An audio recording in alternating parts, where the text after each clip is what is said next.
Venez par ici, ma chère amie, j'ai quelques malheurs à vous conter. Venez là me confier vos plus sombres tourments. Madame Kimberly Noël me nuit fortement. Parlez-vous de cette catin de sang impur qui courtise votre roi? Elle est issue d'une vile famille, telle une fille du peuple. Ils se reproduisent comme des rats. Elle est à la cour uniquement grâce à son père, qui est le conseiller financier de mon amant.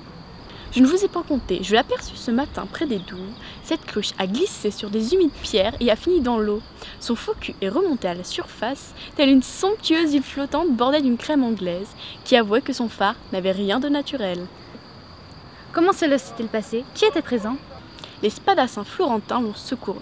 Une fois qu'elle fut sortie de l'eau, ils furent ravis de découvrir une généreuse nature au-delà de la soie que les nymphes avaient humectée. Les joues des soldats s'empourprèrent. Ces nombreux appâts dressèrent en eux leur primitive nature. Cette fille de joie garda tout au long de son périple son incroyable élégance, tel un gracieux cygne. Cet écervelé trouve toujours un moyen de se faire remarquer.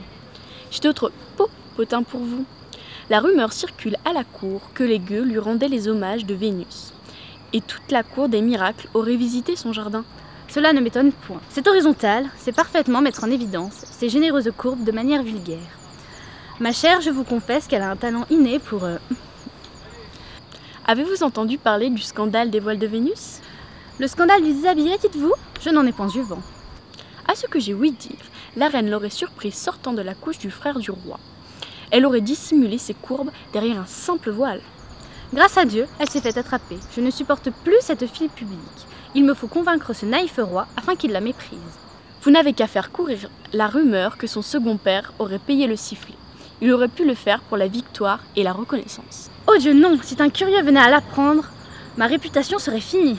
Eh bien, j'ai une autre idée qui n'atteindrait point votre prestige. Demandez à vos serviteurs d'échanger un flacon de son essence, qui vient du bout du monde avec des déjections animales. Cette enchanteresse serait alors hors d'elle et moquée par tous. Ces courtisans n'oublieront même ces peintures représentant ces plaisirs érotiques qu'ils admirent tant. Non, je ne sais point, cela me semble un peu trop risqué. Plus récemment, des dérobeurs auraient volé sa plus précieuse parure de gemmes. Oh, vraiment? Je n'en savais rien.